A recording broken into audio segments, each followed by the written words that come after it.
This is Chrissy Newell. She is a former 5th and 6th grade teacher with a glimmer of 2nd grade. When she left the classroom, she worked for Stanislaus County Office of Ed as a math project coordinator for 8 years, which she left this summer to work for Desmos. So she's a national coach for the curriculum that was written, kind of authored by Illustrative Mathematics. They've taken it, they've Desmosified it. So she has been a former illustrative mathematics coach, and so now she's taking that expertise and working for Desmos, which of course I'm lucky to use that curriculum anyway, so she's my personal coach. She is a national speaker, often invited. You are. Thank you. Yeah, often invited to the national or international conferences. International conferences that we're no longer allowed to go to, but I was invited, and that's what matters. That's what counts. It should probably come as no big shock that Chrissy and I met in the Desmos office at a MAC conference. The next year decided to split a hotel room for a week after we'd met each other twice. So we stayed, and then the rest is history. She's the mom of 3, a 6th grader, a 3rd grader, a 1st grader, Max and Calvin Ryan, Cora. And a fun fact about Chrissy is when she was, I think, 1st and 2nd grade, she went to Catholic school, Our Lady Queen of Angels. Yes, true. In Orange County, which is my dad's parish now, and she had the same uniform that we had. Yes. When I got here, I was like, flashbacks. I think I still have a bow, actually. My daughter was like, what's this? Oh, it's so special. This is Chrissy. Right, so happy to see you. Thank you for having me. This is the first time I've attempted to talk to a room of people that aren't students wearing a mask. That's super helpful. Should we shut the door? So I'm excited to be here. I know that this is a absolutely wild time for all of us, and so sometimes the thought of learning something new right now when we're already learning something new every day, it feels like, might be a little overwhelming. So my goal today is to introduce you to a routine called Number Talks that really I hope will make your life easier, will make especially work towards computational fluency in your class, whatever grade level you're in, something that is really conceptual, really meaningful, and really engaging for students.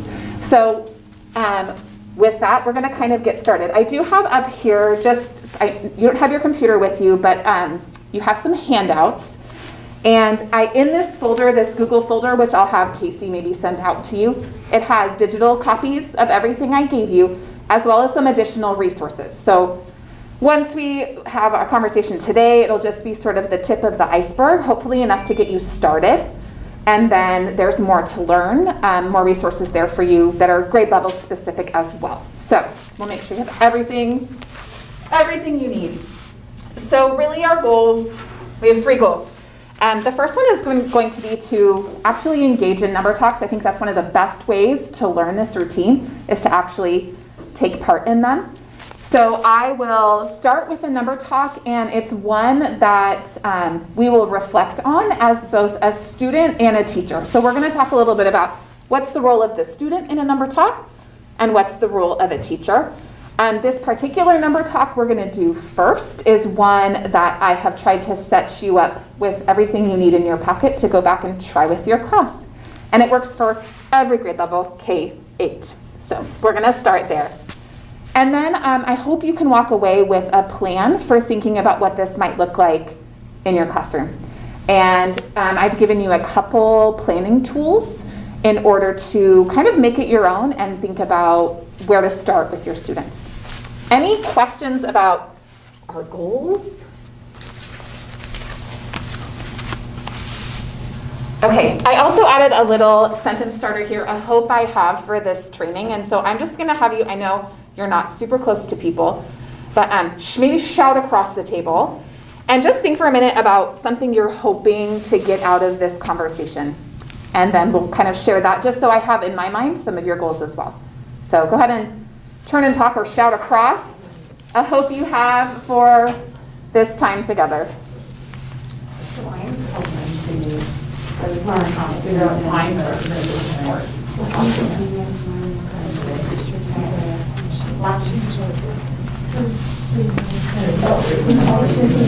This is a requirement. before, like something, just kind of like.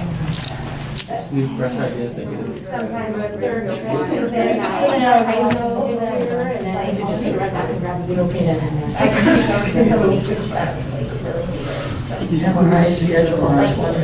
Which one yet? That's a long time for somebody who's in such a gym. It's getting worse, isn't it?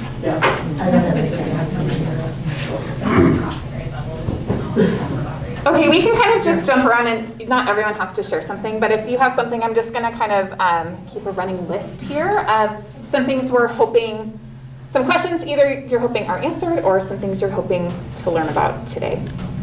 Casey's table, do you wanna start? Well, my hope is that this gives us one like common thing that we can collaborate throughout the school about, one common task and see how that can grow through the years. Thank you. Other things? I heard someone say they had a question about time, like when do I do this? How does it fit into what I'm already doing and not become one more thing that I have to do? Anything else?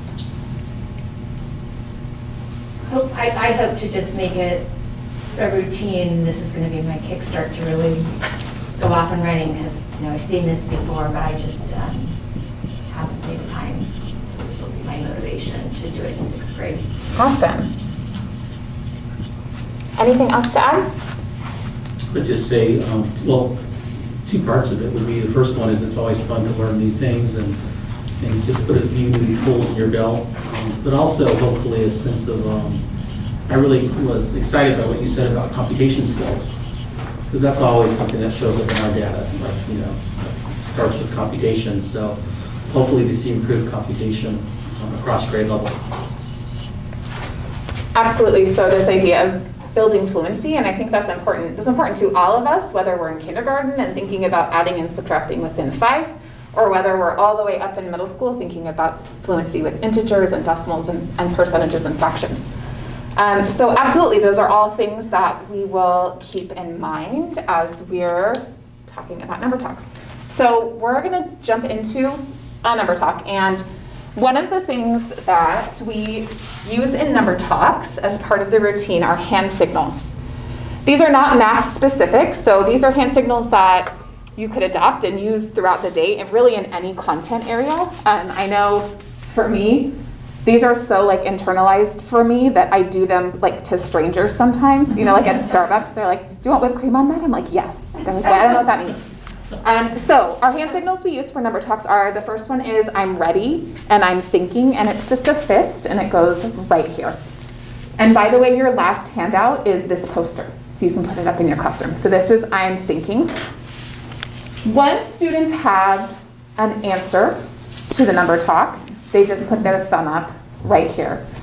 We really try to encourage students to keep their thumb here, not out here, not up here, because we want it to be private communication between them and me as the teacher. One of the things we know is that as soon as hands get raised, some students feel some anxiety, right? Oh no, I don't have the answer yet. So this helps us give students who need a little more time to think. We also use additional fingers to represent additional strategies. So a student who is able to get an answer really quickly, we want to continue to keep them engaged in the number talk, so we encourage them to think of another way. What's another way you could approach this problem? What's another way you could make sure that that's the answer? And so we use different fingers for a different number of strategies. And then the last one is I agree. So it's a sign language Y, and you lift your elbow just a little bit, and this means in sign language from me to you. So it's like an agreement. This is drinking. This is I agree. And this is hang loose. Okay, so this is I agree. And we're actually going to get a chance to watch a video, hopefully we can hear it, where students, you can see when they get really excited about having agreement, it goes faster. Yeah, I agree with that. So those are the hand signals we use, and we'll talk a little bit about how often and when. So I'm thinking, this is like not working. I'm thinking, I have an answer and a strategy that I could share. I have another way, maybe I have another way, maybe I have another way. I know for me, it was important to communicate to my students that it wasn't all about like how many strategies you could get. It wasn't a race to the most amount of strategies. If you had one strategy to support your answer, you were good to go. And so this is one of the ways that Number Talks is a really great routine for all students. Our low floor, high ceiling, we talk about an entry point for all students, and then a way to challenge our students who need a little more challenge as well. Okay, so we are going to, I think let's go ahead and stand up because I know teachers, like we weren't meant to sit. And we're going to start with a dot image. So I'm gonna project an image on the television, and it is a group of dots. And I'm just gonna ask how many and how do you see them? And I'm gonna encourage you to try not to count one by one. Okay, so try to look for a way to figure out how many there are. So you have your hand ready. This is, I'm ready and I'm thinking. How many dots and how do you see them?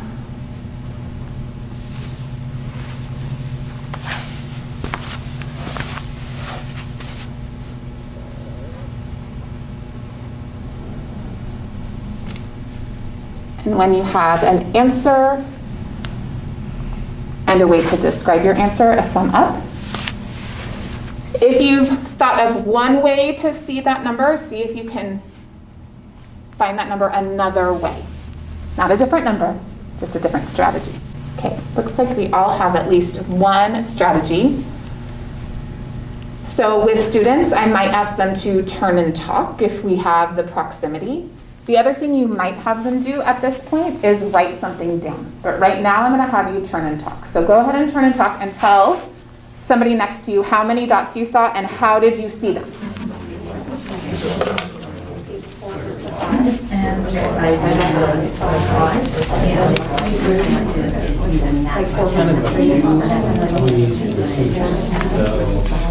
I started around zero my first one, and then went to the diagonals. And then yeah, so then sort of the first one and the second one started. Oh, okay, I didn't see that. Where? Yeah. Oh, okay. I see 4 times. Okay. 4. Yeah. Big money. Yeah, the same. Yeah, it's sick way of thinking. Okay, I hear a lull, so I'm gonna jump in. So I'm actually gonna start with just the number you saw. So a volunteer for just how many did you see? Yep. 20. Okay. Someone else? Casey? Yeah. I said 20, okay. 20, okay. As you can imagine, sometimes in our classrooms, not everyone gets 20, okay? So if a student were to offer another answer, I'd go ahead and record it here. So let's say a student said 18. I'd write it down, it's on our list. Okay. You can sit if you want, or you can continue to stand, whatever makes you happy. Is there someone who's willing to share their strategy with us? So the number you saw and then how you saw. Linda. The first way I saw it was I just saw 4 groups of 5. 4 groups, and you're 18 is how many you saw? Oh, sorry, for 20. Sorry, for 20. Okay, so you saw 4 groups of 5, and can you describe for us where those 5s are? They were in each of the corners, so the top Right left, here? top right, bottom left, bottom right, like a surface of a die. Oh, really interesting. So like you said, like the surface of a dice. So that stood out to you right away. And how did you, once you recognized that that was 5, how did you put the 5s together? I multiplied by times 4. Okay.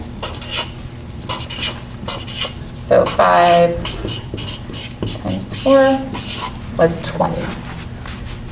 Did anyone see it the same way as she did? A couple people, okay. Okay, is there anyone else who saw it a different way? Yeah. Me? Yeah, what's your name? Okay. I saw dominoes, 2 10s. Oh, okay, Five, so five, five. across the top or down, side by side? Just top or down. Okay. Okay. Don't try to hold 6 markers at one time. Okay, so dominoes right here. 10. And then you just said 10 plus 10 is 20? Yep. Okay. And go the other way too. And what's your name? Alyn, How do you spell it? Alyn. Okay, so Alyn saw dominoes. So interesting, we have dice, we have dominoes. Did anyone see it a different way? Counted differently? Yes. I saw 3, so 3 at the top left, top right, 3, you see, Like triangles. triangle. Yeah, okay. So 1, 2, 3, This right here? correct. Okay, 1. Top right, top left, bottom right, bottom left, and then the 8 in the middle. And how did you know that was 8?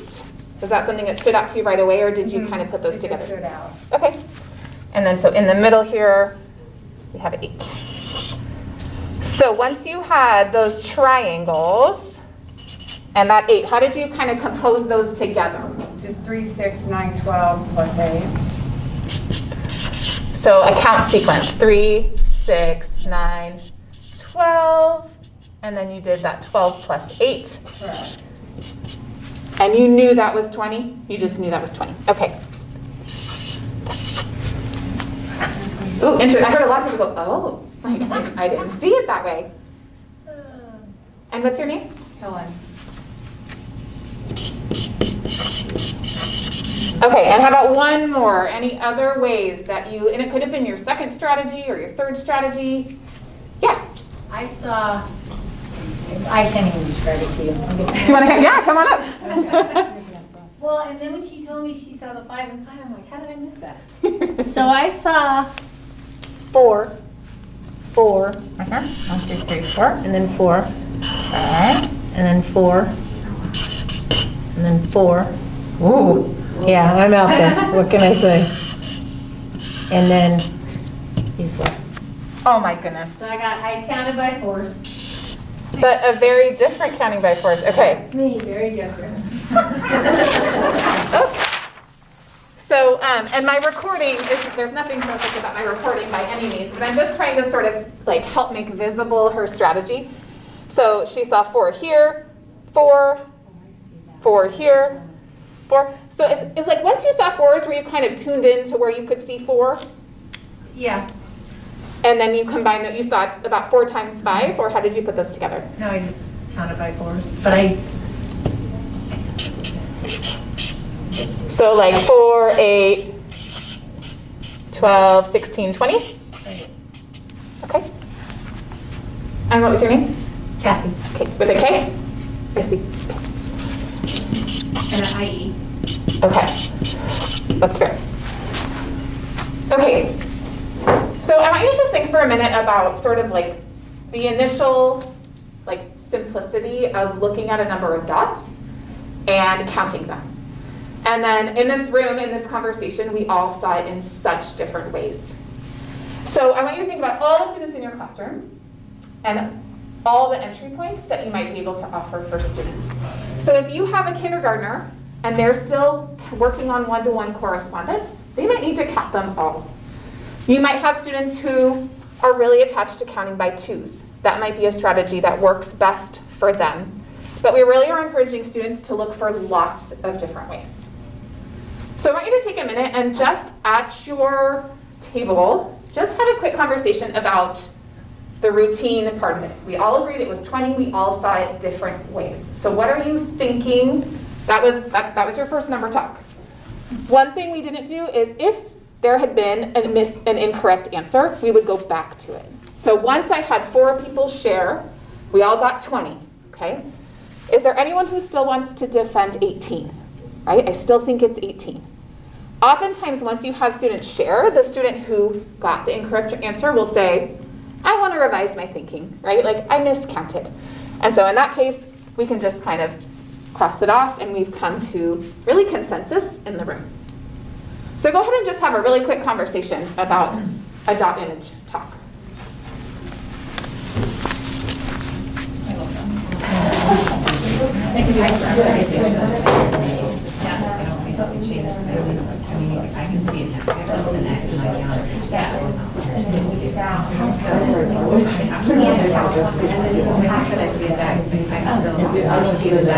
We have some of those in my curriculum, like that ones, and so I just flash out actually get the number, and then I'll put it back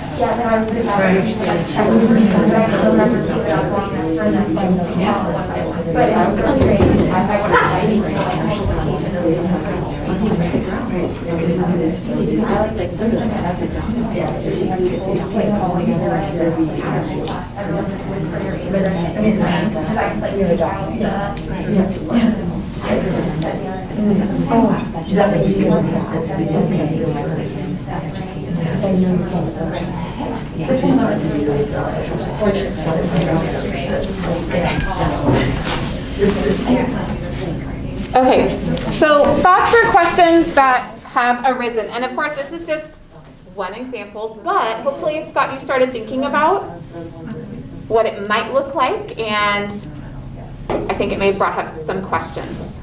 Anyone have a thought they're willing to share? Or a question?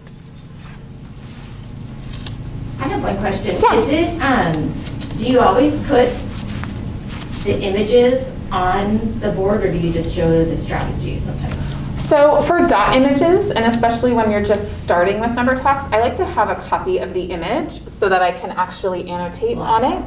I find that it helps other students have access to their classmates' ideas so they can kind of refer back to it. But you don't have to. I think it can be helpful for dot images.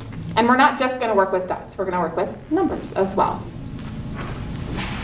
Other questions that came up? I think I heard a little bit of discussion about like, who do you call on? Like, you can't call on every single student during a number talk. How do you make a decision about that?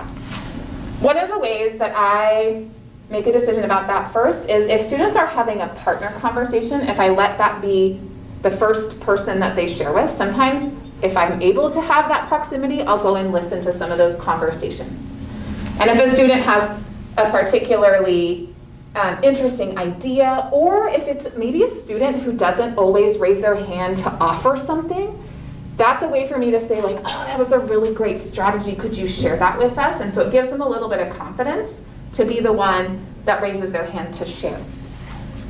Something else to think about with number talks is that you can be thinking about, keeping some informal data on who's sharing so that over time you can make sure everyone has a chance to share an idea and can be more intentional about supporting some of those students who are a little more reluctant. But you're always going to have this, you're going to have a couple, and I bet you can already picture the couple kids in your class that are going to raise their hand every time, right? They're going to be the ones. The hand signals help with that.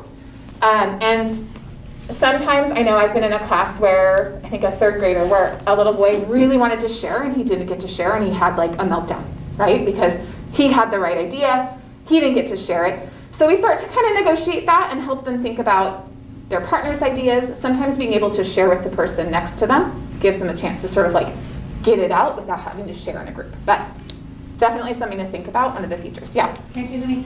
So I have another friend who has actually, she Zooms into our class 3 times a week in 5th grade to do number talks. It's for like her grad school project. And so something, and I think Chrissy did the same thing, but what I've noticed as she's done them and I get to be an observer is like some kids will be willing just to give an answer, and then some kids will want to share the whole strategy, but by doing it separately and saying let's talk, just give me answers first, and then we'll talk strategies, I think allows more people to speak, and also kind of those ones that are a little bit more hesitant, they know that they can just give the answer, and then they don't have to explain the whole strategy, and it opens up for more voice and different levels of voice kind of.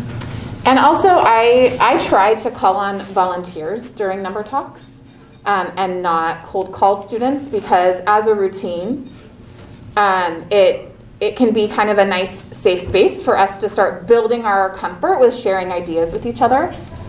It really does require some sense of community in your classroom, because if I share and I'm not right, hopefully I'm positioned in a way that I'm not going to be really upset about it if I find out that I'm not right. So working towards students reflecting and going like, oh, I'd like to revise my answer, and not internalizing that mistake as something that makes them bad at math. So that's why with this routine, we want it to be something that builds your community and gives students an opportunity to talk to each other. That's a big part of this routine. Something else to think about is offering some sentence stems or some ways for students to start their sharing. And I know, I'm sure you have these all over your classroom, but there are certain ones for certain number talks that can be helpful. I saw this many dots. Agree or disagree. That's one, you kind of have to know your class, and you have to know where you are in your, where is your classroom culture? Sometimes disagreeing feels really uncomfortable, and so we talk in number talks about you can disagree with a strategy or an answer. You're not disagreeing with the person, right? And we really try to distinguish that for students so they're comfortable saying, actually I disagree with you, and that becomes part of their math discourse. Lots of other good sentence frames, and actually in the folder that I shared with you, there are some posters that have some number talks sentence stems kind of for different grade levels, so you can find in there what works for you. So basically this is the definition. If we're talking about what is a number talk, it's supposed to last about 5 to 15 minutes, and it's a conversation around problems that you've chosen for a particular reason that can be solved mentally. And we're going to kind of talk about each of these components, but one of the things that's tricky is this idea of solving problems mentally. I know sometimes that's even uncomfortable for adults to not have pencil and paper to write something down. But one of the reasons that we focus on mental math in number talks is because it helps build students towards efficiency, right? So if you're not writing it down, you're having to think about the best way to approach that problem that's not going to be maybe as complex. Now that probably raises some questions about what problems do I choose? So it says up there, purposefully crafted. You want to choose problems that you think students are going to be able to, one, solve mentally, and two, have multiple strategies for. So as you're thinking about, in your grade level right now, what you're building fluency towards, that's a great place to start. So you're going to want to be thinking about that. If you were to put a problem up and instead of thumbs up, all you got were blank stares, right? Or it went over their head, maybe that wasn't the right number talk. So you want to make sure students are going to be able to access the problem, and that'll help you make some decisions about where to go. The 5 to 15 minute part is really important, and as you start thinking about this routine, I know for me at the beginning, I had to set a timer for myself because that 15 minutes came up so quickly, and it was really hard to stop because the conversation was great, right? Students were having really rich mathematical conversations, but we want it to be a routine. We want it to be something that supports your instruction, supports your lesson, that it doesn't become your lesson, okay? So 5 to 15 minutes is something we really try to stick to. I'm going to show you one more definition of number talks that goes a little deeper into kind of the purpose. I'm going to let you read it, and then I just want you to have a quick conversation at your table about what this adds to that definition we just looked at. So go ahead whenever you're ready. Whenever you're ready, just kind of talk about what you see in that definition.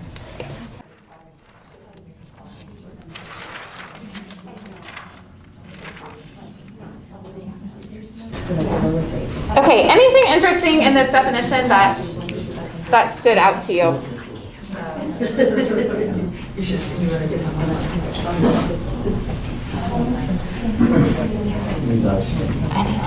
I think one thing that I'll share is the part of the definition that kind of stood out to me was how to make it meaningful to them rather than a procedure. And I have kind of the other end of it being a parent and seeing now my high schooler go through you know, all the different years and my other boys coming up. Some of the programs that we have, though, or the curriculum that we're using makes it where we're teaching to the procedure and not allowing for that, you know, for it to become meaningful to the student. So I think that makes it is hard, is how do you modify what you have in the classroom so Yeah, that absolutely. it's going to be meaningful to each student. Yeah, I think that idea about math being meaningful to students is something we sort of we hear about, like, yes, we want to connect it to the real world and things like that, but sometimes that feels really tricky. Like, really, when a student asks you how are you going to use this math, sometimes as a teacher, we know the answer is because you need to pass algebra. Like, we know that the actual answer maybe doesn't feel that like real world beyond school. And so I love that you called that out. Like, we're making math meaningful to students because we're helping them feel like mathematicians. We're helping them feel important, that they have good ideas to share. Anything else that stood out in that definition?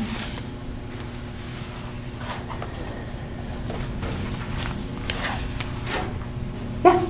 Well, in the last part, like using procedures that are not meaningful, that's, I feel like giving, you know, multiple opportunities for students to share strategies with number talks is just reinforcing that there's not only one way to solve a problem. You don't need to memorize a procedure and do the same thing every time, that they're looking at what's the best way to approach this problem and then hearing other ways.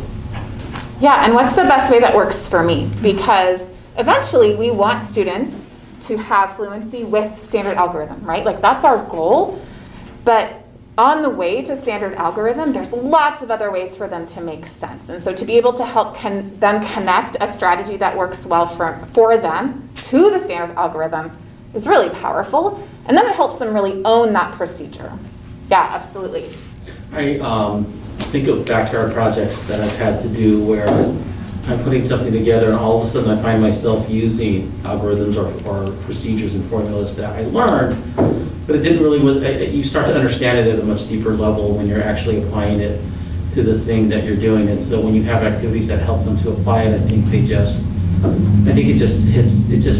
it sticks more. Yeah, absolutely. I have a first grader, a third grader, and a sixth grader. My third grader right now is working on multiplication, right? He's multiplying for the first time. And we're working on that balance of starting to develop his concept of multiplication and working towards fluency, but he's not there yet. So they've started doing number talks in his classroom with arrays, so dot images that are organized in rows and columns, and that has really helped him think about what multiplication actually means instead of just memorizing. We'll get there. We'll get to the memory part, but right now we're working on strategies that he can make sense of.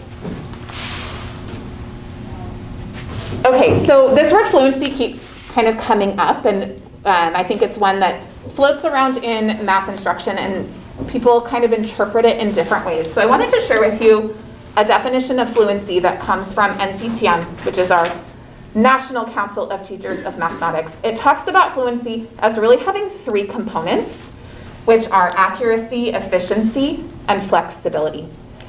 Accuracy is getting the correct answer, right? That is always going to be part of fluency, but it's not the only part.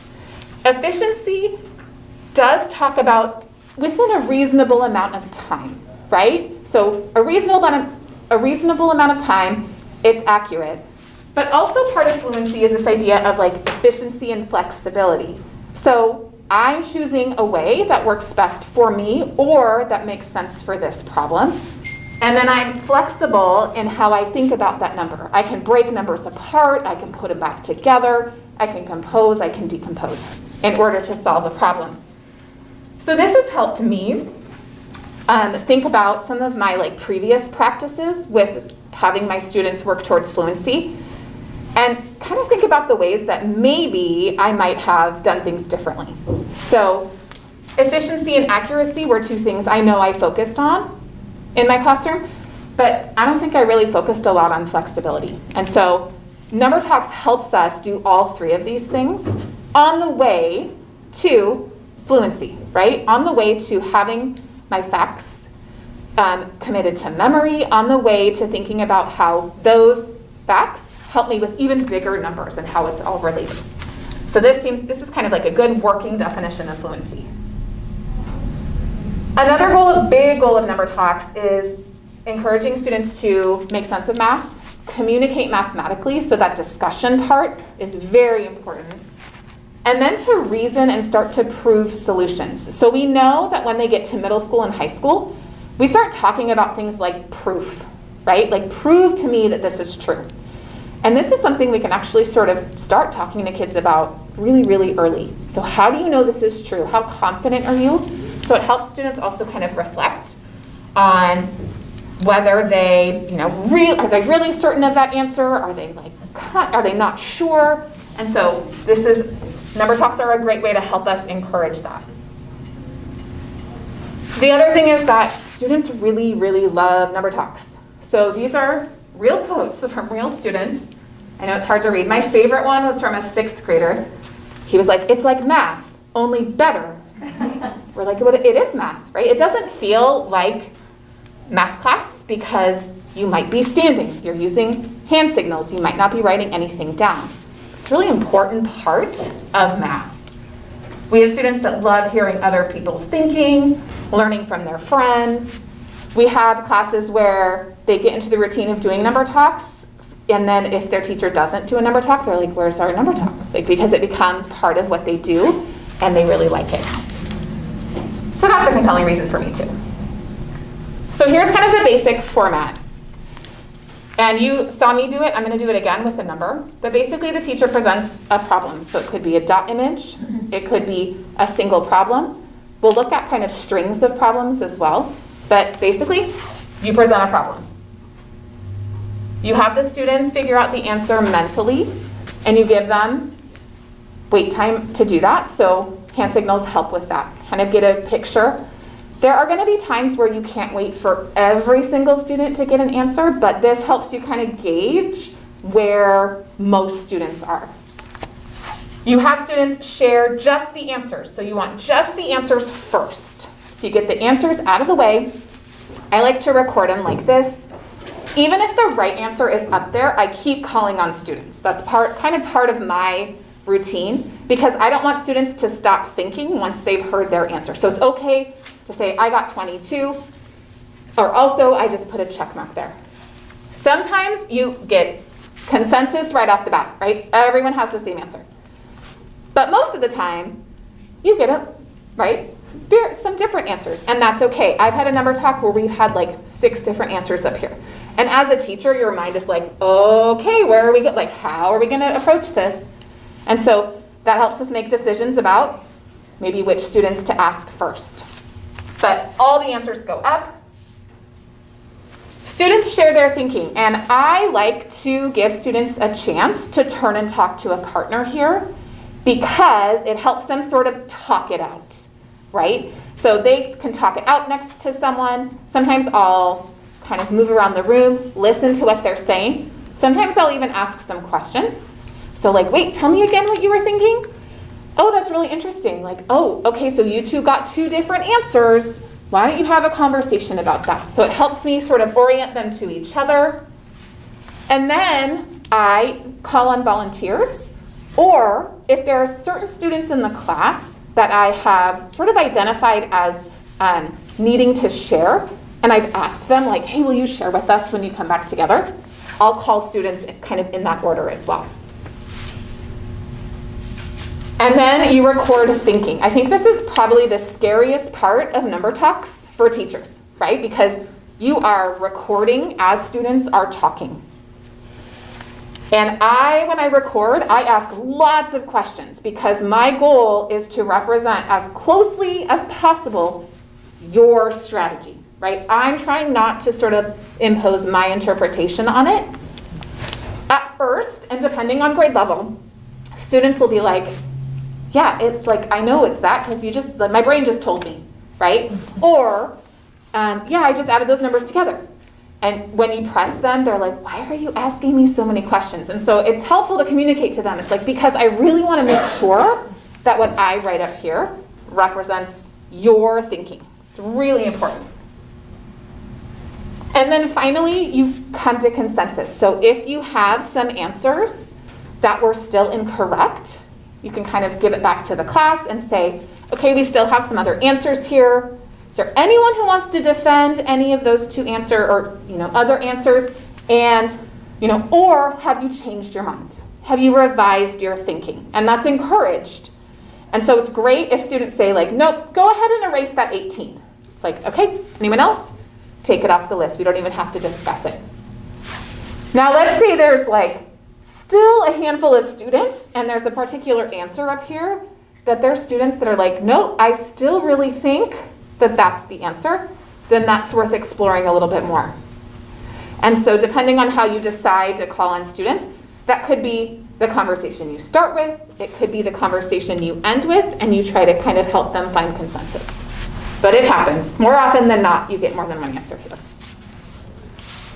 Okay, that was a lot of me talking. So I'm going to take a minute. These are sort of the steps, even though it feels a little different every time. So I'm going to have you just take a minute to talk that out at your table. Are there steps here that you have questions about, things you're thinking about? Just sort of hash out that format for a moment. And I'm going to get ready for our next number talk. Okay, questions or thoughts about just sort of like the nuts and bolts of what a number talk looks like? Nope, you're good? Makes sense? Awesome. Okay, so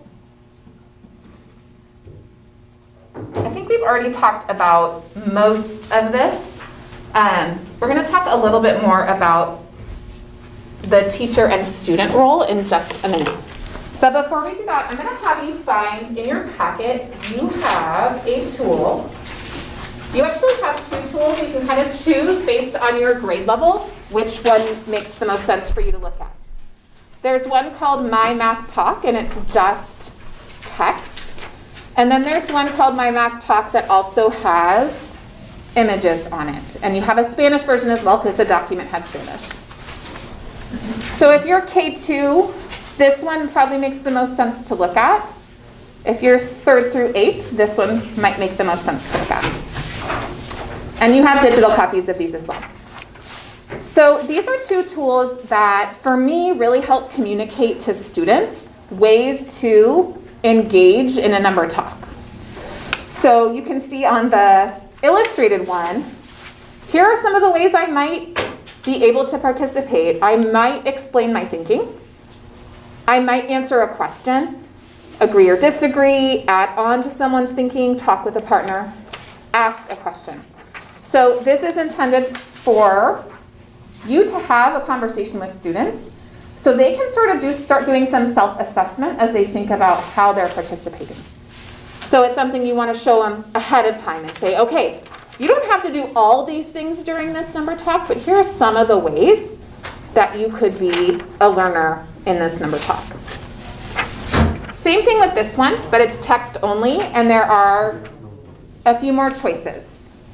So ahead of time, just kind of going through, making sure students understand.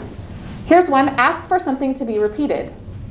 Right? That's a totally valid way to participate because I'm engaged in the conversation and I want to just hear it one more time. So the reason I'm showing this to you is because I'm going to have you keep this in mind as we do our next number talk. So after we do our number talk, I'm going to ask, what are ways that you participated in our number talk? So I'll let you choose which one. And then after we do this number talk, we're going to take a little break. Okay. You can stand if you'd like. You can sit if you'd like. Whatever makes you happy, go ahead and do it. We're going to do one that is just numbers. Okay, so numbers can be really scary for kids, right? Depending on the number.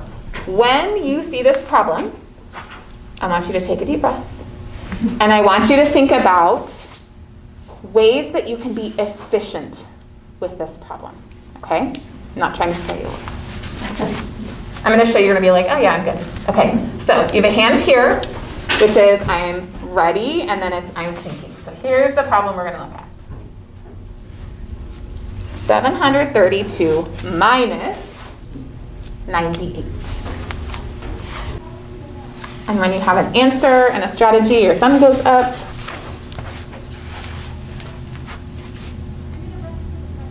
Try not to write anything down. I know that's like so hard. You'll get a chance to, you'll get a chance to confirm by writing something down, but try without writing anything down. This is when if you have kids on the carpet during number talks, you see them like tracing in the carpet to write things down sometimes. Okay, go ahead and let's, before we share with someone next to us, let's just get a couple answers up here. It looks like we all have an answer. Okay, volunteers for just an answer to this one. Go. 634. I'm sorry, what? 634. Okay, 634. Okay. Okay, Casey agrees. And that's the other thing is you can say if you agree, you can show I agree. Anyone get a different answer for this that you want me to put up here? I'm going to fabricate an answer for you. Here's an answer that we see a lot with a problem like this. 766. And I know it's not logical, but I want you to take a minute and think about where that answer might have come from. Okay, go ahead and turn to the person next to you and talk about how you got your answer. What answer did you get? How did you get it? I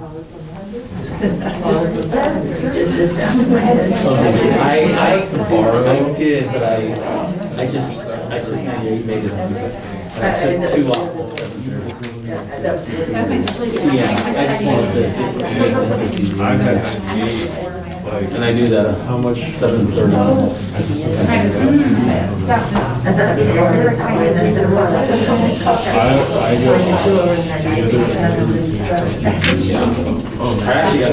I had to like double check my work because you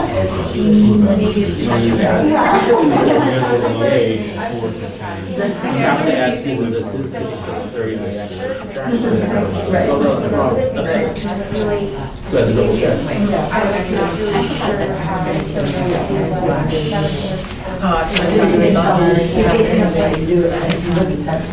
girl on my day.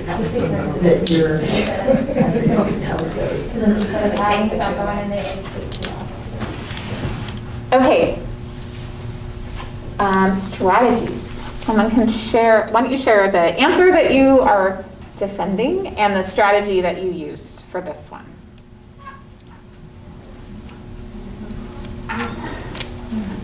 Your friends Balin told you. Yeah, go ahead. So I just put 98 is close to 100, so 732 minus 100 plus 2. Okay, so our original problem was 732 minus 98, and you're defending the 634? Okay. So tell me again, so you subtracted? I subtracted 100. Okay. And then I added 2. Okay, so when you subtracted 100, what did you get? 632. Remember, I'm not asking questions to be annoying. I'm just trying to make sure I understand. And then you said you took your 632, and what did you do? Added 2. Added 2 to get your 634. Okay, this might be an opportunity at this point for you to ask your students, why did she add 2? Where did that 2 come from? Where do you see that? Some students are going to see it right away. Other students are not, so it's a worthwhile conversation. So, someone want to take a stab at where she got that 2. Why would she have added 2 or subtracting? She had taken 100 away with her first expression, but really what the problem takes away is not quite 100. It's Right. to less than 100. Okay. So that's where the 2 came from. We had to add it back in. So we can kind of see it right here. So she added 2 to get to a friendly number, right? That's way friendlier than trying to regroup in my head and cross numbers out. And then she had to adjust, right? She had to make sure that it's actually 2 less than that 100 to get the 634. Awesome. Did anyone do it a different way? Casey. I did similar, but I added the 2 to the 98 to get 100, but I also added 2 to the 732 to get 734. Okay, so let me write this problem here. 732 minus 98. So say it again. You made this. So I made that 734. Okay, And then I subtracted 100. subtracted 100, so this is like a little plus 2 here. Okay, and when you subtracted 734 minus 100, you got? 634. Oh, and then that was it. Interesting. Okay, why does that work? Just try and talk to the person next to you. Why does that work? So interesting.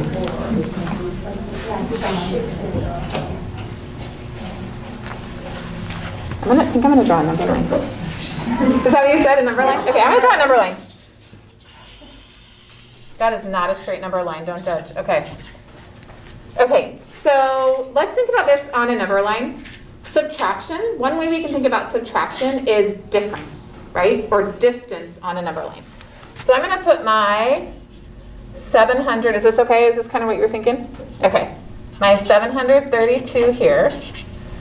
And I need to subtract. Should we subtract 98? Let's subtract 98. So minus 98. So this distance here, this is what I'm trying to figure out.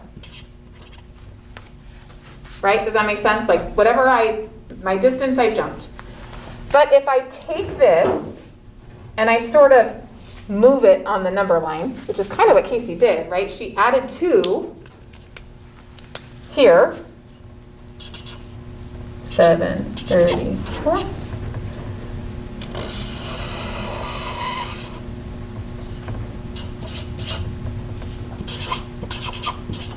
She ended up here. Does that make sense? And actually, I think I need to do it the other way. Casey, do you have a picture of what this looks like? No. I'm going to try again. Because the distance remains the same. I was thinking like 98 on my number line at the beginning. Right here? 732 at the end.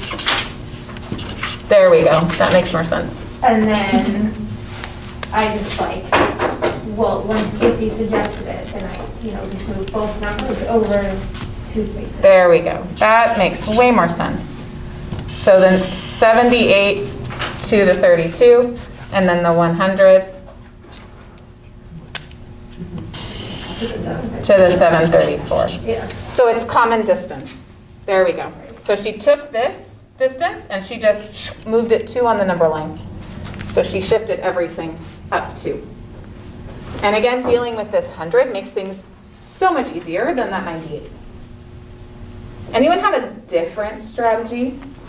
And if you did the standard algorithm, that's a totally valid strategy. So we don't want to talk about, we don't want to think the standard algorithm is not a great strategy. It is. Did anyone work with it in your head? Did you do some crossing off and regrouping?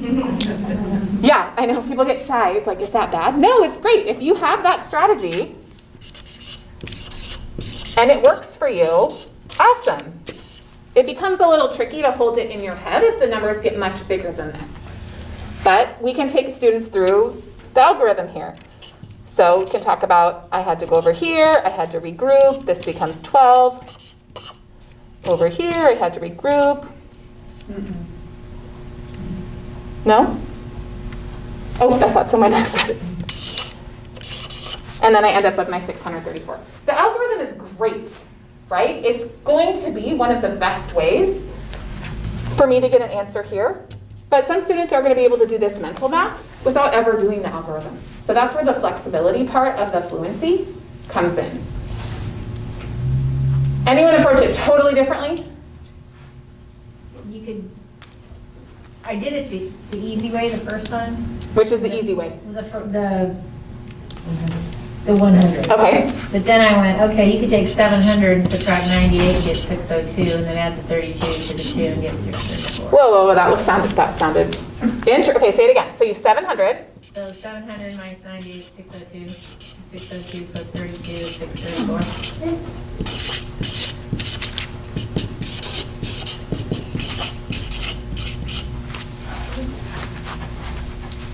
Anyone have questions about that strategy?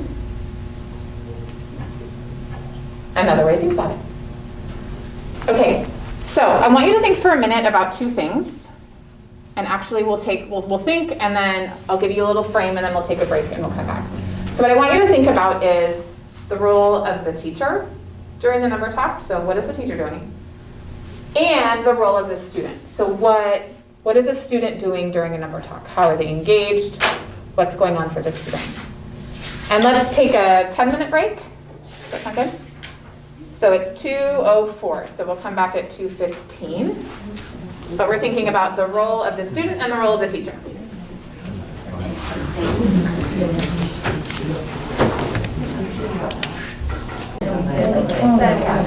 The next day, then, yeah, like it's still happening. Yeah, it's still happening, it's just in this different way. I just always, when I think that like the first person that. Okay, while you're eating, we're gonna multitask. I'm going to just jot down some ideas about the student's role and the teacher's role. So during a number talk, in general, let's start with what students are doing. So as a student, if I'm talking to my students about introducing this routine, what are some things students are doing during number talks? Thinking. Okay. They're thinking. What else are they doing? Listening. Thinking. I'm trying not to. Listening. Communicating. Okay. I would say leading, like the. Okay. So they're like leading the conversation. Okay. Questioning.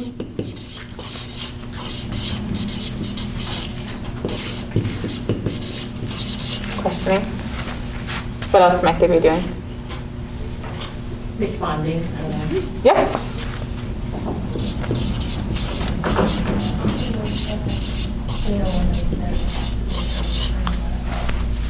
There isn't a key for this. We're just kind of.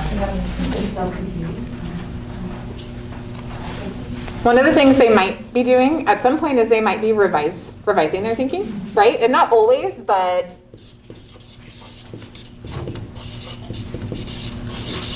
Or maybe extending their thinking. I don't know, Okay. something about like the kid who has one way, but you've encouraged them to like stop and think about also another way. Yeah, absolutely. And I think kind of something that goes along with that would be like connecting. So maybe connecting their strategy to someone else's strategy. Sometimes that's a really good way to press students towards efficiency, right? Because sometimes I've been in a number talk where a student gives their strategy and then another student shares the way and they were like, oh, that was so much easier, right? Like they see someone else's approach and sometimes they'll kind of adopt it as their own. So they're extending their thinking, they're connecting. I think they're visualizing. Yeah, absolutely.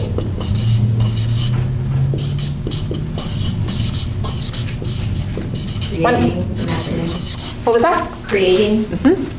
One of the things with visualizing that's really interesting is sometimes with number talk or with dot images, students will like move the dots around in their head, right? Like they'll rearrange the dots into a formation that helps them make it easier to count.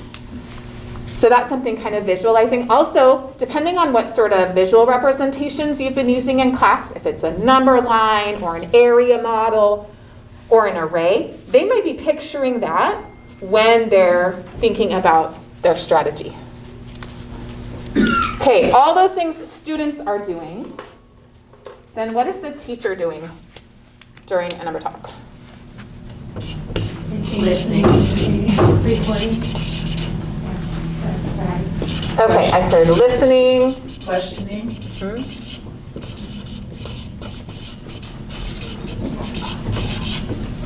A lot of questioning, so much questioning.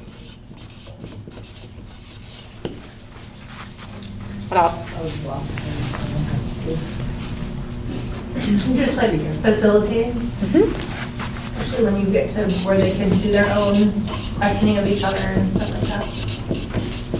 And that kind of goes along with this idea of like leading, where the conversation's being led by student ideas and really we become a facilitator here. Anything else? Connecting ideas. Pardon? Connecting.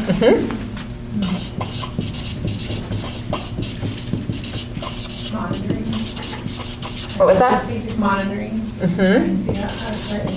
Will you say a little bit more about monitoring? Because I think sometimes that means different things.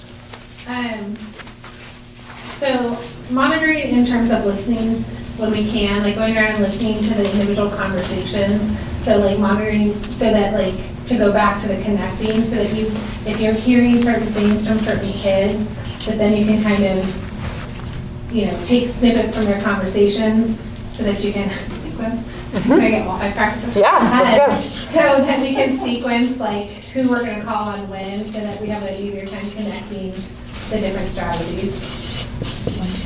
I think you're also assessing. Yeah, absolutely.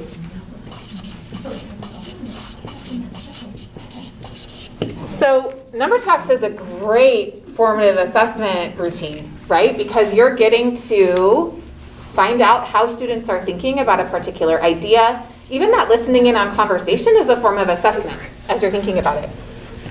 So yes, absolutely. Anything else to add? It's part of questioning really, but you're kind of extending their thinking. Mm-hmm.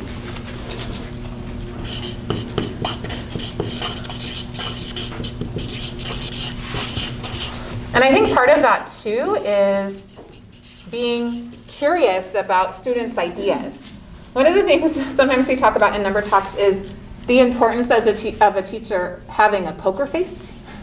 Sometimes kids are going to say things, right? Maybe they're answers, maybe they're strategies that like in your head you're going, what? Like, what did you just do? But on the outside, you're thinking, okay, tell me more about that idea, right?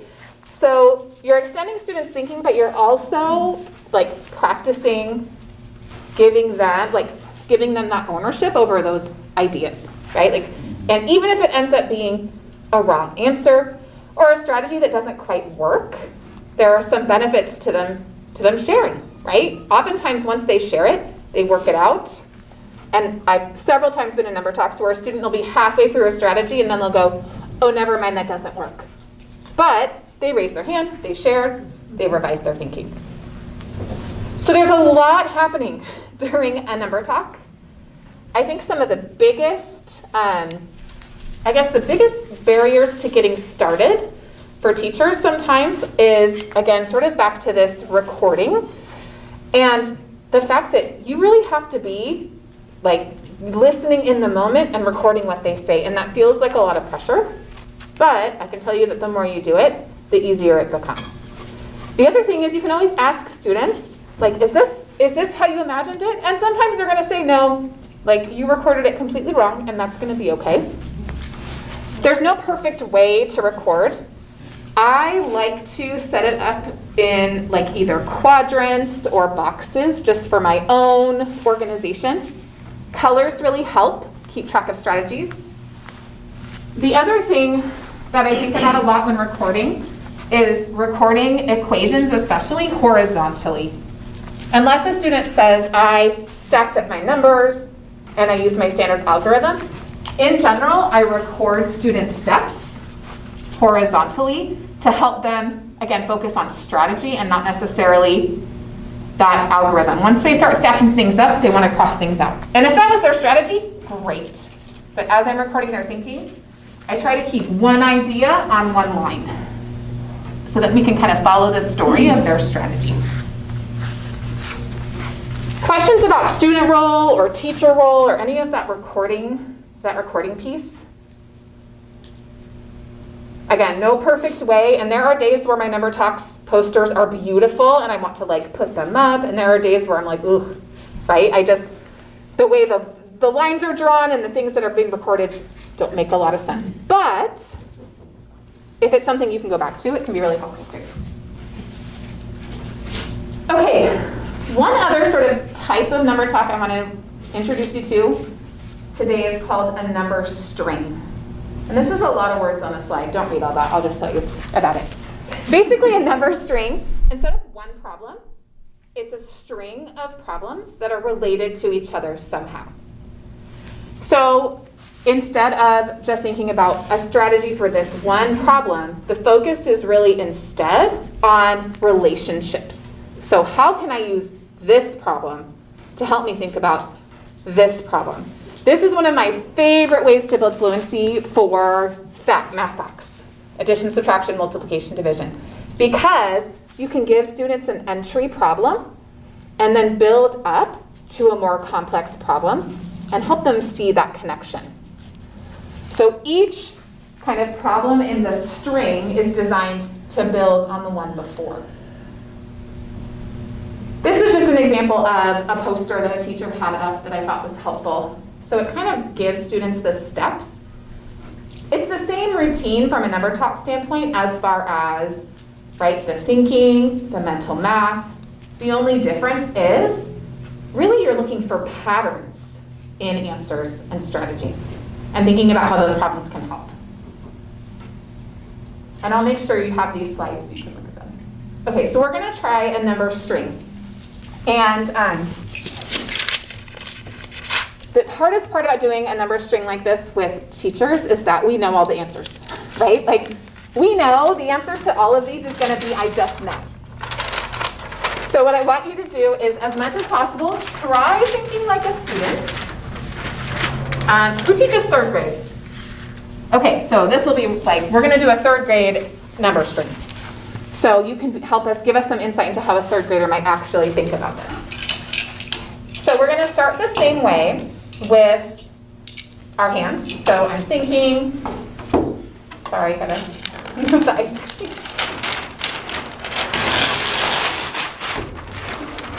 And we're gonna start with this first problem right here. I'm gonna put up 2 times 7. So you have a hand for I'm thinking. Thumb up when you have an answer and a strategy.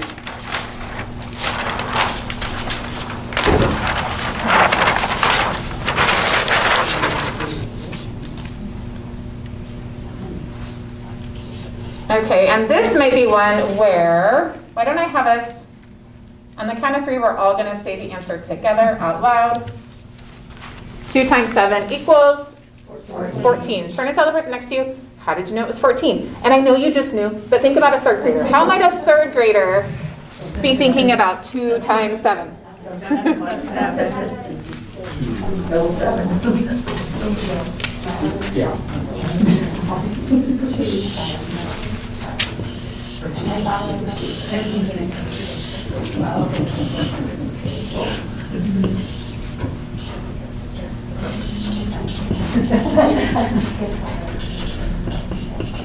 Okay, I'm gonna go ahead and just write 14 because we all agreed it was 14. And we'll share some strategies. I heard one strategy from over here. 7 plus 7. 7 plus 7 equals 14. And that's the same as 2 7s, okay? Another way you thought about 2 times 7, or another way a third grader might think about 2 times 7. 7 times 2. Okay. Maybe they know 7 times 2 equals 14. And if you have a student with a problem like this who says to you, like, I just know. Like, isn't that the goal, right? By the end of third grade, we want them to just know. So if they say something like, I just knew, sometimes I'll put a heart there, which means I knew it by heart. And you don't have to press them further if they say to you, like, I knew that one from memory. Any other ways third graders might think about 2 times 7? Count by 2. Counting by 2s. So counting by 2s how many times? 7 times. 7 times. When I record a student's count sequence, I try to use quotation marks. So I'll have them count with me. So it sounded like 2, 4, 6, 8, 10, 12, 14. And especially at the beginning of third grade, counting by, that's an absolute, that's a strategy that lots of third graders are going to use. Okay, we all agree 2 times 7 is 14, right? Wonderful, okay. So now we're gonna look at the next problem. And so what I want you to do is with the next problem, think about how this problem, 2 times 7, is related, or how it might help you solve this next problem. So we're starting back here. It's a doozy. Did you predict that? Okay, so a thumb up when you have an answer and a strategy. Okay, and I'm going much faster than I would go with third graders, but you get the idea, yes? Okay, what would be, so volunteer for an answer for 4 times 7. Okay. Anyone get anything else? Okay, hearing 28. Okay, can someone share with us their strategy? We all agree it's 28 for 4 times 7. 4 times 7. 4 is double 2, Okay. so I just doubled 14. Okay, so when you say So- double so- 2, this problem here? Yeah, So you thought about 2 times 7. equals 14. And then you put those 14s together. Yeah, just doubled it.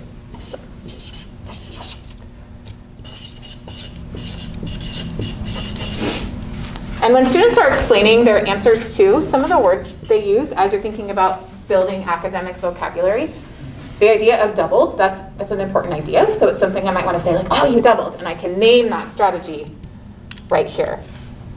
Over here, I might name this strategy so that we can refer back to it. I might say, oh, she skip counted.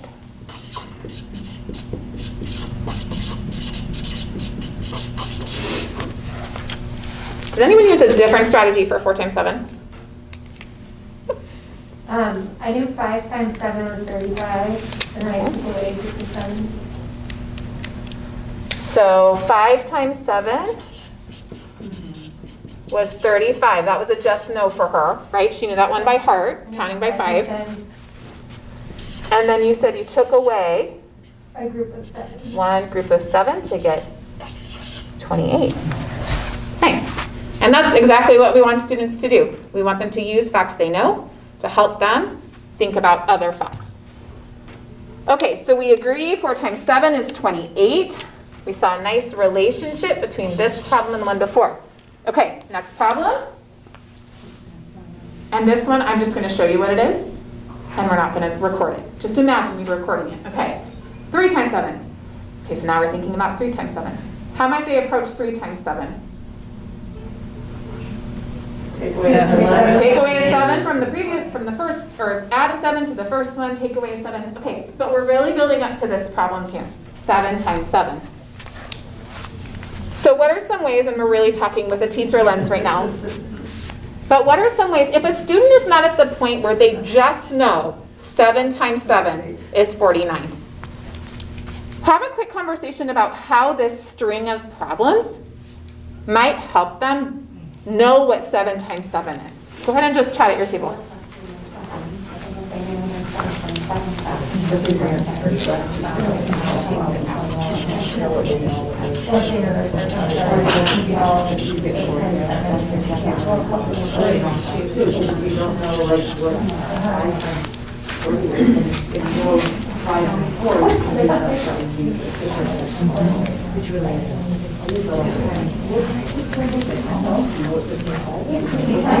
Yeah, of course. Do you notice when you're doing this with students that some that maybe are so used to using one way, if they start to see different, they start using those? That's a good question. Maybe, I'm going to have her ask this question again because I think we can talk about that a little bit. Go ahead. So I asked if you have the ability to see other students who are so set in just doing a problem one specific way, that when you're doing this, if they then start to branch out and kind of adopt different ways and say, well, that was more efficient, I'm going to start using it. If you have a good way to gauge students doing that. Yes, absolutely. And actually, we're going to watch right now a video of a 3rd grade class doing this number talk. And the teacher does a really good job of moving a student kind of forward in their thinking because of the strategy she was using. Okay, so we're going to watch this same one. I think it's helpful to see in what used to look like a classroom, right? But it's helpful to see what the routine can look like. With a note that this is a class that has been doing number talks for a number of months. So I don't want you to like look at the routine and think, oh, that's what it's supposed to look like from day one, right? Like when you set the routine, there's gonna be some establishing of the structure, some practicing, some improving. But after a few months, this is what it might look like. Okay, so we're gonna watch this. This is 3rd grade. I think they're in Louisiana. All right, show me your thumb.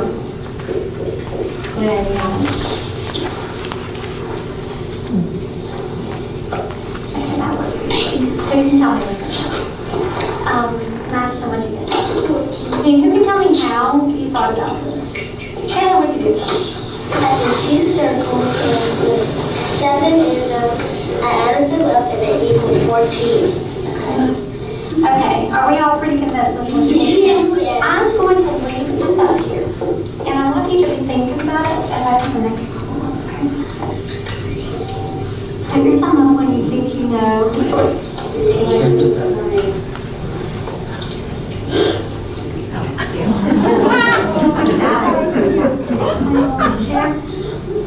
Avery, what'd you get? 28. All right, I have to do something else. Yeah, I got 28. 28. Madison? 36. All right, is everyone happy with one of these 3? Okay, you need to decide which one it is. I need to change my answer. I forgot. I keep on adding off the 4. Okay, which one was yours? 24. So you're not, are you happy with one of these 2? Yes. Okay, all right, so tell me what you did. I did 3 circles. And 7 chocolate chips. 7 chocolate chips in each one. There's in here, 7 chocolate chips. That equals 28. All right, how do you know you get 28? Because 7 to 7 is 14. And then the other equals 14. And then I added 14 plus 14. And then that equals 28. I get how I knew that was 14 because from the other problem, she just doubled the problem. She had to double it. Okay, Madison White, tell me what you're thinking. I knew that 2 times 7 equals 14. And like 2 plus 2 equals 4. So I just doubled the answer. Okay, all right, let me see if I get this right. So you knew that you could use the 2 sevens to help you with 4 sevens, and so you thought about your 4 as a 2 and a 2, and we just done this one, so you knew 2 times 7 and another 2 times 7 is going to work for you. Focus 2 sevens. 14. And another 2 sevens. We could have just done 14 times 2. Or I could have done 14 times 2. Wow, okay. All right, the next problem that I want you to think about is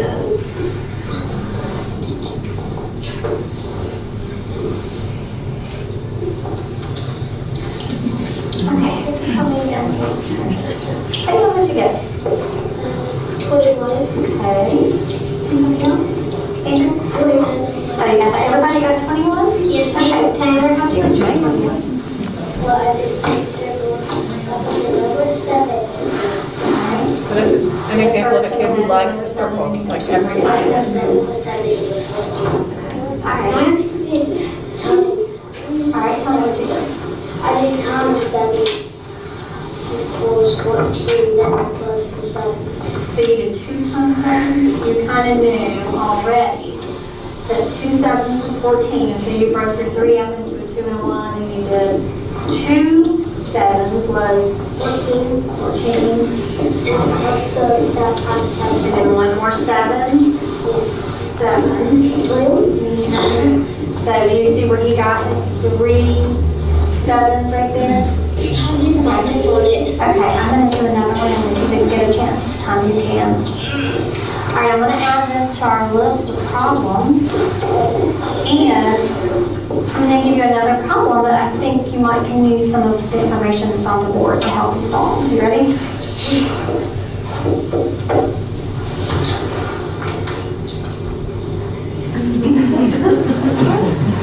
If you don't have an answer yet, I really want you to listen to some of these strategies and see if there's a way that that you can understand how to use some of the smaller problems we've done to get larger problems so that you can try it next time. Okay, who's willing to tell me what you think the answer is? Or Sue, what do you think? Okay. Anybody have a different answer? I'm angry. 63. All right. Anybody have another answer? Mary? 78.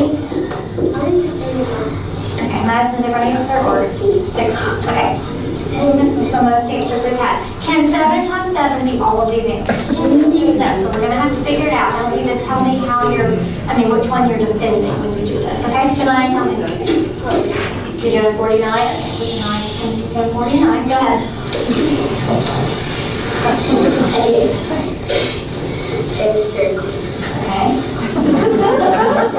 Put 7 here. I think there's about like 3 girls that are. And that's 7 plus 7 is 14. Okay. 7 plus 14. Okay. The other one equals 14. Okay. 14 plus 7.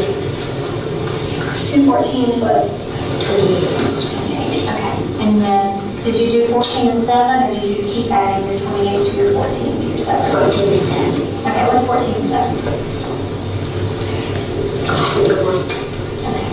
All right, and then you added your 28 to your 21? Okay. All right. Okay. Grant, tell me what I used the last 2 columns that we had, and 3 times 7 and 4 times 7. Okay, over here, so how did you know to use 4 times 7 and 3 times 7? I meant as the problems right under each other, so I could do the 3 and the 4, and that's 7. You envisioned the 3 and the 4 into a 7, so you knew how many 7s you were doing? Okay. Then that would be 7, and then it's 7. Okay, so he's saying his 3 and 4 here, if you put those together, that's where his 7 times 7 came from, right? And that means that you have to add the answers to those 2 problems together to get the answer to 7 times 7. Okay, so 3 7s was 21, 4 7s was 28, and you said you just added those 2 together, how much you get? And that's what, Janaya just added 2, 28 and 21, right? All right, so who gave me 78? Mary, do you want to do it? Change my answer to 14. All right. Okay, so just have a quick chat about that. That was, so 7 minutes and 30 seconds is how long that number talk took. So just talk about what you hear, what you see, etc., etc. We can talk about, let's just talk about it all together because we're going to wrap up here in a minute. What did you notice about those students or that conversation? They were engaged. Did I like how they were like, when they get the answer, you can see it on their face? Yeah, absolutely, very engaged. What else did you notice? And it can be about with the student or the teacher. They were learning from each other. Yeah, they were referring back like, oh, I see how he did that. So that was kind of cool to hear. Other things you noticed from watching them? She did a good job with her poker face. Her poker face? Yeah, when she had 4 answers. So internally as a teacher, you're going, oh my word. But she was like, okay, all right, this is a lot of answers. And she asked, she said, can 7 times 7 be all of these answers, right? So she kind of puts it out there that they're going to work together to figure out what the answer is. Anything else you noticed? I think oftentimes when you pose a question back to a student, they think that they're wrong automatically. Yeah, absolutely. And so I thought it was good that they knew, no, that's not what she's asking. They kept moving forward in their thought process, and they weren't just shutting down with, oh, I must be wrong, and she's asking me how I came up with that answer. Yeah, and that does take some practice because, I mean, I've even been doing professional development where I've asked an adult a question and they like erase their answer. I'm like, no, wait. Like, I really just wanted to know a little bit more about your thinking. And so that back and forth becomes like, it's part of the routine, right? That I'm going to continue to ask you questions. And again, the reason is I want to honor your thinking by making sure I really, really understand. Something she did at the end was she took that 7 circle strategy and she said, oh, look, it's the same answer. And so that could be another opportunity to say like, okay, so where in, I think it was Janessa, where in her strategy do you see Grant's 3 7s and 4 7s, right? Like that becomes the bridge between maybe a less efficient strategy and a more efficient strategy. But yeah, she definitely has a good poker face. Also, something that's funny is so we kind of joke, there's a series of these videos, and we joke it's like WWGD, what would Grant do? Like, you can tell when the teacher, when she gets to the point where she needs something a little deeper, she calls on Grant. and you all probably have like a Grant in your class, right? That's gonna give you something that's maybe a little deeper.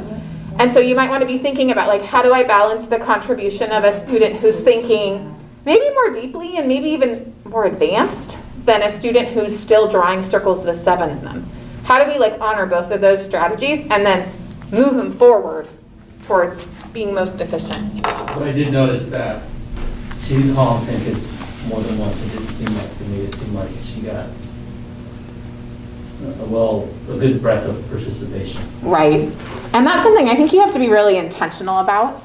I once had one of my colleagues in my grade level come and like tally for me who I was calling on just to help me sort of figure out. And it turned out that I was calling on nearly all boys for some reason. Like it was just some interesting data for me to go like, huh, okay, I really need to be intentional about making sure I'm balancing that. So sometimes a clipboard with names can help with that. And at the end of a number talk, actually a 2nd grade teacher I know, she'll actually have the students help her remember, like who shared today? Oh, I shared today, and she'll just on her clipboard mark it down, not as like a formal assessment, but just as information, kind of anecdotal evidence.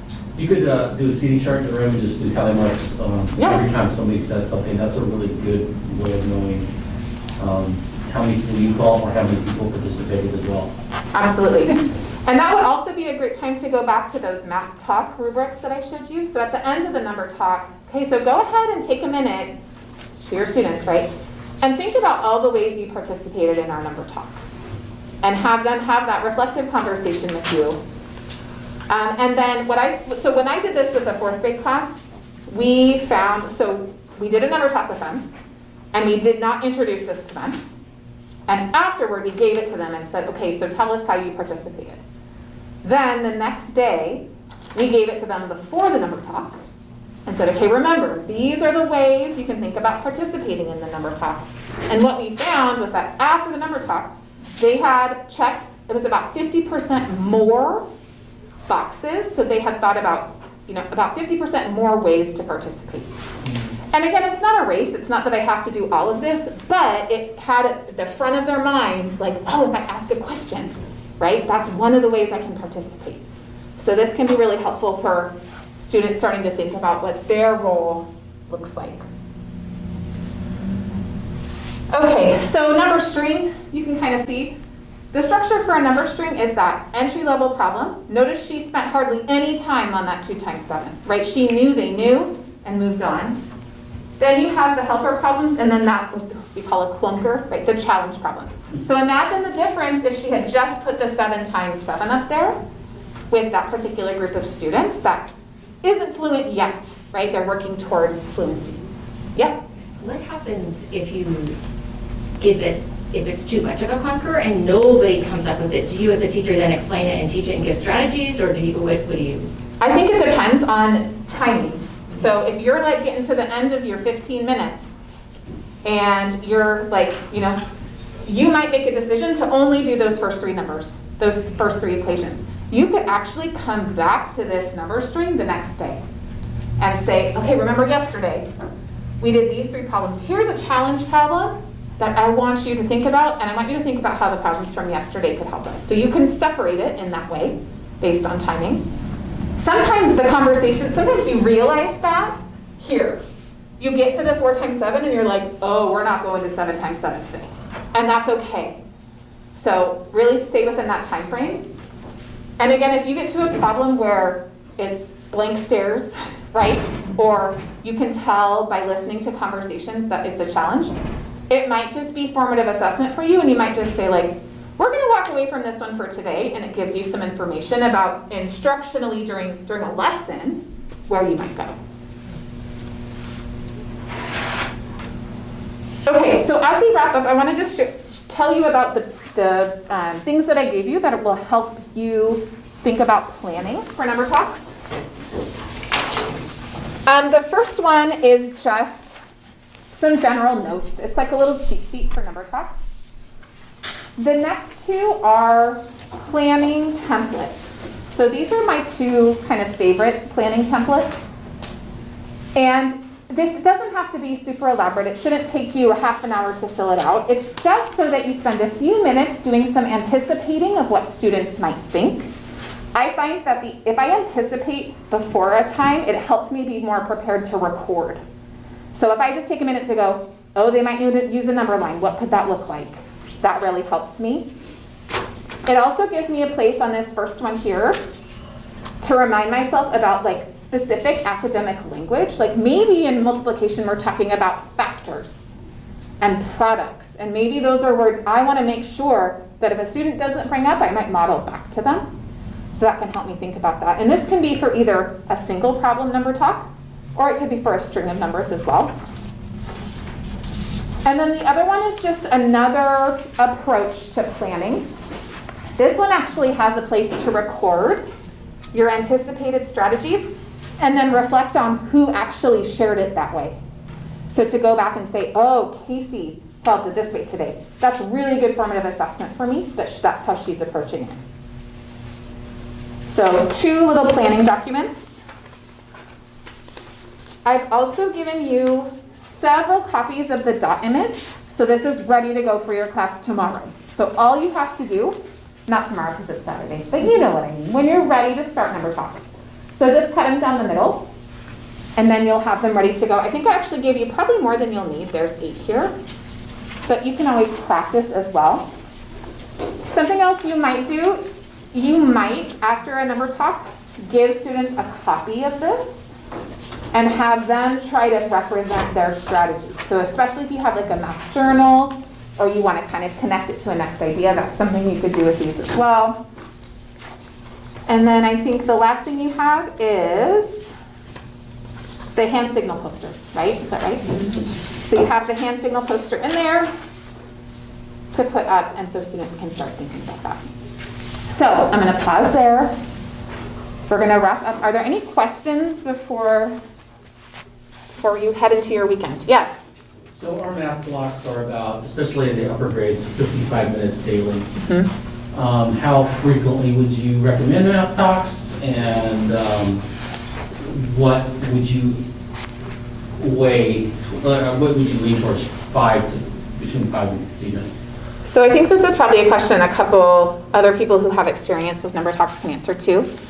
In general, like 5 minutes is nothing. Like we all know 5 minutes goes so fast. I think especially when you're starting, to give yourself 15 minutes is a nice place to start. That said, start with dot images. Start with something that's going to give you a chance to focus on the routine part of it. So learning the hand signals, learning how we share, helping think about your role to start. And when you first try number talks, I would say like you can get in like 3 a week for a couple weeks just to establish the routine. That's a great way to start. If you do it once and then don't revisit it for a month, it doesn't become the routine. So if you can kind of budget that time. A lot of people use it as a warm-up. So instead of, maybe you have a problem of the day or there's some other warm-up routine you do. So some days it replaces that warm-up. You have to think about balancing. Sometimes what's nice about like students walking in and working on a warm-up on their own is you have time to do other things, right? You have time to take roll, you have time to deal with whatever sanitation you have to deal with right now. This takes facilitation, right? It needs you. So you'll have to balance when that works best for you. The other thing is that your number talk may or may not connect to your lesson for the day. So for example, in 3rd grade, you might be working on multiplication, but you might have some evidence that students are still really needing a lot of practice with addition and subtraction. You can choose to really think about number talks as your fluency routine. We're gonna do our addition and subtraction in number talks, and then my lesson is gonna be on multiplication, because that's where we're going next. So it might be tied and it might not be. You can also do it outside your math block. Not that you have extra time, but I know for me, when I was doing it with my 5th graders, I had this like weird 15-minute chunk, like between ELD and lunch for me.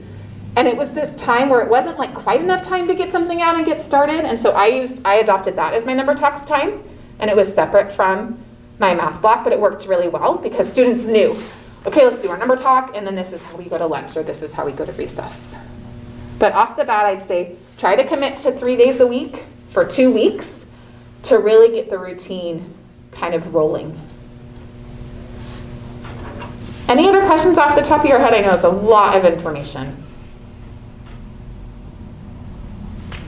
In the folder I shared with you, there are, again, grade level specific, this isn't my computer so I won't try, but grade level specific documents that have pages and pages and pages of number strings. So you don't have to think anything up. The question you'll want to ask is, what right now are we working on building fluency towards? Like, what is important to me right now in math? And then you can look through the grade level document and you can choose something. Or you can make something up, but I don't want you to feel like you have to reinvent the wheel. There's lots of resources. And also feel free to look at the other grade levels as well. Dot images we do a lot in kindergarten, but let me tell you, dot images in middle school, you can have all sorts of awesome conversations, huh? Yeah. And you can end up writing algebraic equations and look for lots of relationships. And so I think that's sort of like the beauty of the routine, is you can use it across grade levels and then just think about what your content is. There's also some extra articles and things like that in case you want to read more. But those are all there for you. Thank you. You're welcome. Happy Friday. Thank you for having me. And as you give things a try, you have a couple people who's using number talks fairly regularly. I know, Casey, you've been you've had experience with them, right? I have. I used to do them daily.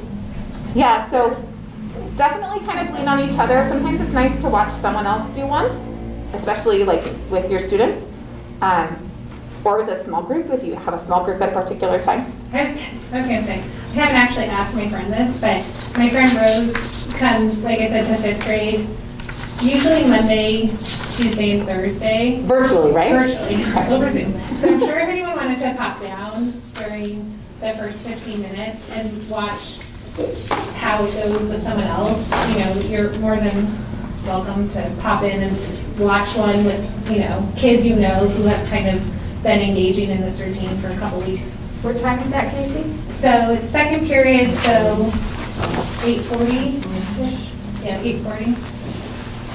And just give yourselves lots, like be super patient with yourself, be super patient with students. The hardest part is just like doing the first one. And just being honest with students that, okay, this is a new routine for you, it's a new routine for me. But I think in the long run, it can end up saving you a lot of time as you build this fluency that's, you know, more focused on flexibility. So have fun, good luck. Can I also add, Sherry Parrish wrote like the Bible, like the number talks like Bible. And I think Chrissy said that like a lot of the stuff she curated came from Sherry Parrish. Yes. But the school has, I think you have the blue book and you have the green book, right? Somewhere. So yeah, the green book is fractions and decimals. The blue book is like the K to 5 like Bible, and then the green one is like the percents, decimals, and fractions. But if you are interested, like we have school copies of each of them. If you're dying to read it and someone else is also dying to read it, like I would happily lend you my own copy, but we do have those resources. And there's actually a good, in the grade level documents, they're like 30 pages. The first couple pages give you a little, like a reminder of like the structure and the approach. So there's, yeah, and if you just Google number talks, like there are tons of resources, tons of videos. It's always good to kind of see how other people are doing it. Right. The number talks books are nice because they have the flow of like the string of problems kind of already for you. So yeah, it's kind of easy to like follow and like a little bit of an order to it. Are those, I mean, I can use title funding to get more of those books if people want them. I mean, it would seem to me that having those problems available would be very helpful to everybody. Are the books that Casey referred to, or do those have the problems in there, or do we need to get those resources? That's the same book. Yeah, it's the same book. Same one, so we would have it, okay. Yeah, and I would start with the documents I gave you because those are literally like 30 pages basically from the book, just curated a little differently. Oh, great. And the book is helpful, but it's not like a front to back reader. Like you're not going to sit by the pool with a margarita and drink it. It's a very like chunks of it. I mean, you might chunks of information. What I think a takeaway from the book is that she really organizes strings by specific strategies. So for example, if I'm really trying to get my students to work on friendly numbers, the strings of numbers are built to really press them towards friendly numbers. So like the one we did, 732 minus 98, it's kind of clunky on purpose because we want kids to go like, oh, it's kind of inconvenient to regroup in my head. Maybe I'll go to 100. Like, so there's really purposefully built number strings, so that might be a benefit. But I think that's represented in the documents too. So, thank you. Thank you.